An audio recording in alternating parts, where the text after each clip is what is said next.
He may appear Hollywood's finest gentleman, but get on his bad side, and there's no do-over. Behind the kind smile is a director who has dumped A-listers without remorse. And the kicker? Most of them didn't even know what hit them. From blockbusters like Jurassic Park and ED to war movies like Saving Private Ryan, Spielberg requires precision, discipline, and unshakable trust. Mess that up, and Spielberg won't fire you. He'll act as if you never worked for him. He's not boisterous. He's not flamboyant.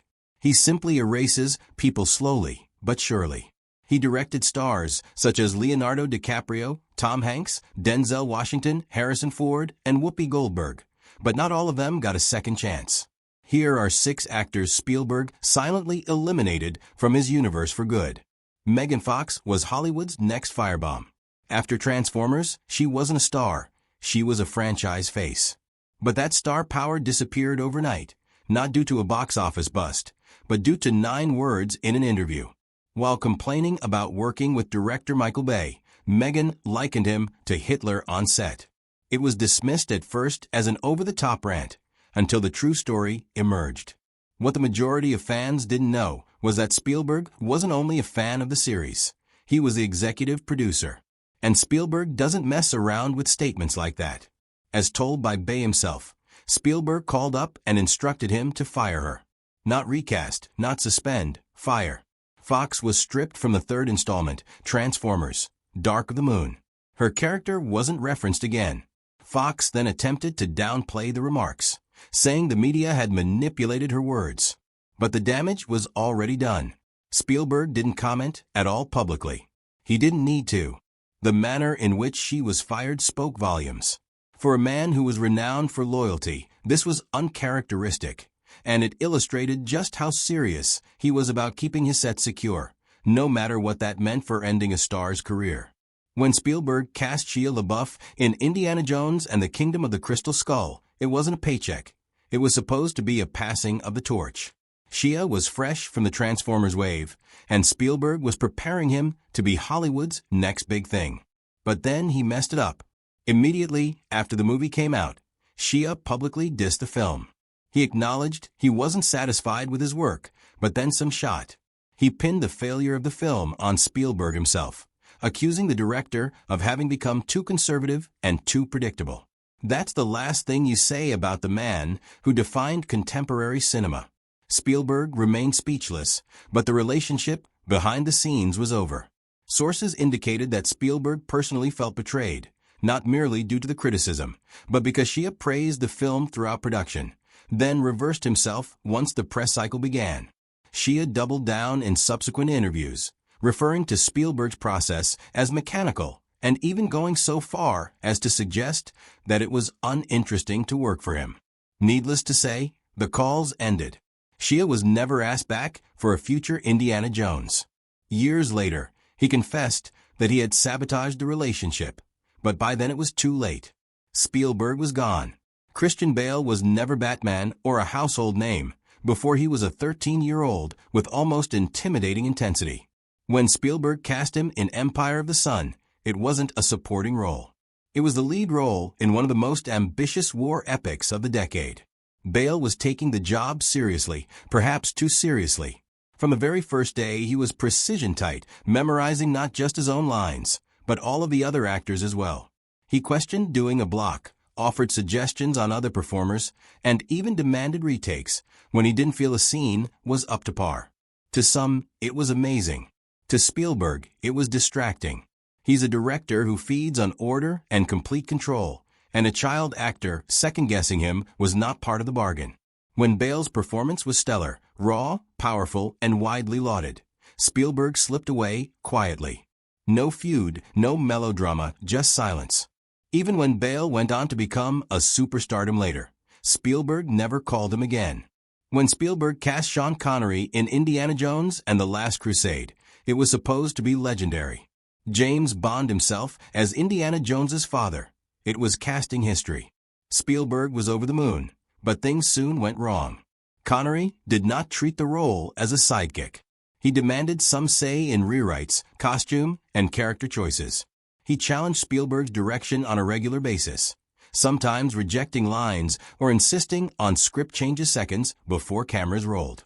Connery felt that his character needed more dignity and complexity, but Spielberg had already made up his mind. The tension was not explosive, yet it never let up. A war of wills between star and director. To add insult to injury, Connery's bankability meant the studio usually deferred to him, leaving Spielberg to make concessions. Nevertheless, Connery gave a charismatic, memorable performance. The picture was a box office hit, but Spielberg had already made up his mind. There would be no encore. Julia Roberts looked great on paper. Hook was Spielberg helming a starry adult Peter Pan tale, starring Robin Williams as Pan and Roberts as Tinkerbell. It was 90s Hollywood at its most magical. Roberts had just come off the enormous success of Pretty Woman, and Spielberg was riding high. But when cameras started rolling, the fairy tale disintegrated. Roberts was allegedly experiencing severe personal crises behind the scenes. Her engagement to Kiefer Sutherland had collapsed just days before shooting, and she arrived on set emotionally wrecked. According to multiple reports, her behavior reflected the chaos. Crew members even nicknamed her Tinker Hell. She was late, she isolated herself in her trailer, she clashed with co-stars, and worst of all, she often ignored Spielberg's direction. Known for running efficient, collaborative sets, Spielberg had little patience for diva-like behavior. Initially, he attempted to accommodate her, granting her space and time, but the delays mounted and tension crept onto the set. More recently, in a surprising public statement, Spielberg conceded that if he had it to do again, he wouldn't employ her. For as cautious and diplomatic a filmmaker as Spielberg, that was biting. Roberts herself remained for the most part silent regarding the experience, issuing tentative praise in subsequent interviews. But the tension never fully healed. Even though her career soared, Spielberg never hired her again. No cameos, no collaborations, nothing. Even at award shows years later, the warmth wasn't present. Once that trust was lost, the door slammed shut for good. If Spielberg had a muse during the 1970s, it was Richard Dreyfuss. They weren't merely collaborators. They were electrifying together. Jaws created them both legends, and Close Encounters of the Third Kind took their creative chemistry into the annals of cinema. Spielberg even once referred to Dreyfuss as the perfect blend of charm, insecurity, and unpredictability, precisely what he needed on screen. But the partnership somehow broke down. And like most Spielberg blow-ups, there wasn't an explosion, but rather silence. After Always in 1989, Spielberg never employed him again. No small roles, no cameos, no voice acting. The man who contributed to helping define Spielberg's ascendancy was suddenly absent. The cause wasn't one big moment, but a cumulative effect. Dreyfuss, while genius, was known to be cantankerous. On Jaws, he questioned Spielberg's direction and famously fought with co-star Robert Shaw. On Close Encounters, he insisted on greater control of his character and reportedly asked for rewrites of scenes Spielberg had already locked. Spielberg went along with it at the time. But as his career progressed and his influence became entrenched, his tolerance for that kind of tension disappeared. By the late 80s, Spielberg didn't want actors who questioned him. He wanted actors who completely trusted him. Dreyfuss was no longer one of them. What was most shocking about Dreyfuss's exile was its precipitateness. One day, he was the very center of Spielberg's creative universe. The next, he was no longer there. No falling out, no tabloid headlines, simply gone. When interviewed later about Spielberg, Dreyfuss has remained gracious, even wistful. But Spielberg hardly ever speaks of him. It's the silence that rings most true. That's Spielberg's modus operandi. He doesn't break up with screeds and controversies. He just closes the book mid-sentence and never reopens it. That's the Spielberg code.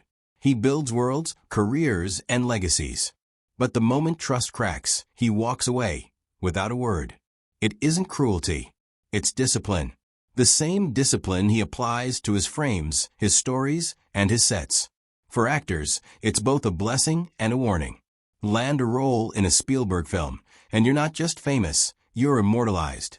You live on in the movie canon. But there's no space for error. Those who made it through, Tom Hanks, Leonardo DiCaprio, Harrison Ford, got the rules. Arrive. Be respectful. Give it all. Everyone else? One take. No do-overs.